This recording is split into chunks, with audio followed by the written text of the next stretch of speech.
I call Ian McKelvey. Thank you, Mr Speaker. It's a pleasure to rise to speak to the drug and alcohol testing of community-based offenders and Bailees legislation bill. It's also a pleasure to rise to speak to a bill which seems to have comparative support around the House, and may that continue as it progresses through the select committee stage and on to becoming law. I guess I take a slightly different view to some of our previous speakers on one or two of the issues that are behind this, and I'll outline them as I go along. But I just want to go into the background of drug and alcohol testing. And of course, for some time now, we've been drug and alcohol testing in the workplace. It's had a significant impact on quite a large number of people in our community. It's also tidied up our workplace safety. And I think on the whole, workplaces as a result of that drug and alcohol testing are much better places. In the sports field arena, and I think of the racing industry in particular, there's also been significant need to test for both drugs and alcohol, both animals and humans, actually, Mr Speaker. And again, it's cleaned up those sports. It's got them working to a much better extent, although you'd have to wonder in one or two cases whether we've got the balance right, I guess, with respect to how we test and where we test. Again, Mr Speaker, we get onto our schools, which I think there's been some talk of testing in schools and certainly some need to test in some instances in our schools. And of course, finally, Mr Speaker, I want to get on to our roads, where we test for just about everything on a constant basis. And so having tested all of those parts of our community and our life, you'd wonder how it's taken us so long to get on to testing people that we let out into our community who have offended in some way, and we are trying to reform. So it's really, I think, a great way to get these people behaving in a different manner than they behaved before. But before we can do that, we've got to go back to the basis of the problem.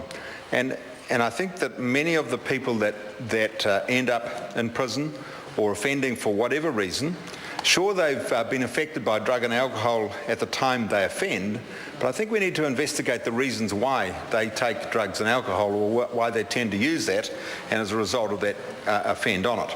And I will never defend the use of drugs. I think that that's something that's on the whole beyond our control as people, and certainly beyond our control once we start using them.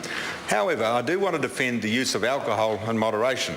And I think that to bring laws in that impose on us, I guess, penalties and impose on the 99% of people, 95% of people perhaps would be more accurate, who have no problem with alcohol, I think it's necessary that we have some moderation around how we impose legislation on those people, because it certainly impacts on the average person's life. And I for one, don't believe that in passing laws that, I guess, to rectify the wrongs of 2 to 3% of our community should necessarily affect the other 97%.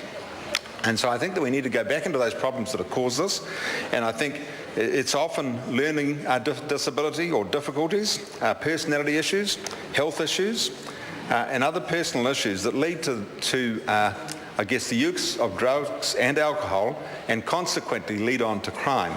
The reason for the crime, of course, is that both of these habits, I guess, are expensive and often lead to crime in order to procure these things. So the people who end up in our prisons and are then either released on parole or released into community servicing need, first of all, to have some very comprehensive programs put in place to rehabilitate them and give them the opportunity to shake the bad habits that they've acquired around drugs and alcohol. And I think our prisons are starting to do that very well. And I guess I take issue with a couple of things that David Clendon said, although I realise he supported the bill on the whole. I think that, first of all, I don't think we are putting more people in prison as a result of crime. We're getting a lot more of them based in our community, and the use of GPS and those sort of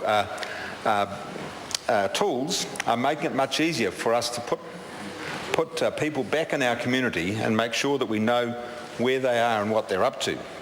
The tools for drug and alcohol testing will also enhance that and enable our law and order community to ensure that those people adhering to the conditions set down for them. So as has been said by a number of our speakers, the process for drug and alcohol testing of these people will be carefully controlled, and it will be not exactly random, but it will be, I guess, supervised at all times. And so I think that the process we go through will be very good, and I think will make a big difference to how these people rehabilitate once they're put out into our community. This government is putting a lot of effort into remodelling our social housing stock throughout our communities. And when you think about a lot of people who end up offending in New Zealand, both before they offend, during the time of their offending and after offending, they rely on community and social housing for that rehabilitation. They come from that background often, and it's most important as we go through this, I guess, rehabilitation and the use of drug testing to help with that rehabilitation, that we also pay significant attention to the social housing requirements of these people and the fact that we need to house them in an environment where they're not, I guess, enticed to go back and reoffend in the manner that they have in the past. And I think that's part of the government's effort around social housing, and it's certainly part of the communities that I come from. The Manawatu district, for example, had a number of, or 208 in fact, community houses. A large piece of the work they did on those community houses was to ensure that there were social systems in place to support those people that lived in those houses. Now, we've lived in an environment in New Zealand for many years, for almost hundreds of years, where we have not had, I guess, a social service environment around our social housing that enables us to protect the people that have been either put there to live, or who have been let out of prison, or who have I guess, gone through the rehabilitation process from their criminal time and been put back into the communities. So, Mr. Speaker, there's a number of things that I think are particularly important, and I think one of them is to try and understand the reason that the people who end up in prison start offending under the influence of drugs and alcohol. And I think it often can be traced to their background, the fact they are challenged by the education system, have not got through that education system as well as they might have, and certainly our current Minister of Education is putting a great effort into, I guess, ensuring that kids leave school with a decent start and have had a much better education than perhaps we've been accustomed to in this country. And last week I visited a Rangatiki College with her, which 3 years ago had a level 1 NCEA pass rate of 35%. And of course, Mr. Speaker, when you've got that many people leaving school with no qualifications at all, it's highly likely that they're going to offend, get into trouble with drugs and alcohol, and end up in the judicial system. And that position has reversed in 3 years from 35% level 1 NCA to now being at a level of 80% after 3 years' work. That will, in my view, Mr. Speaker, make a big difference to the reoffending rate in the Rangatiki community, and certainly in Martin, where that school is based. So, Mr. Speaker, I look forward to this bill getting to the Select Committee stage. I also look forward to the cooperation of all of those parties on that Select Committee, and it's been I've been fortunate to be on that Select Committee for the last 3 years, and again am there again this term.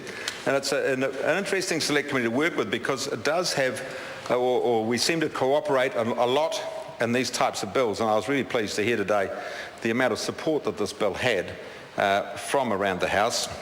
And of course we're led by that very auspicious man in Kanwaljit Singh Bakshi, and we look forward to working with him as we progress this bill.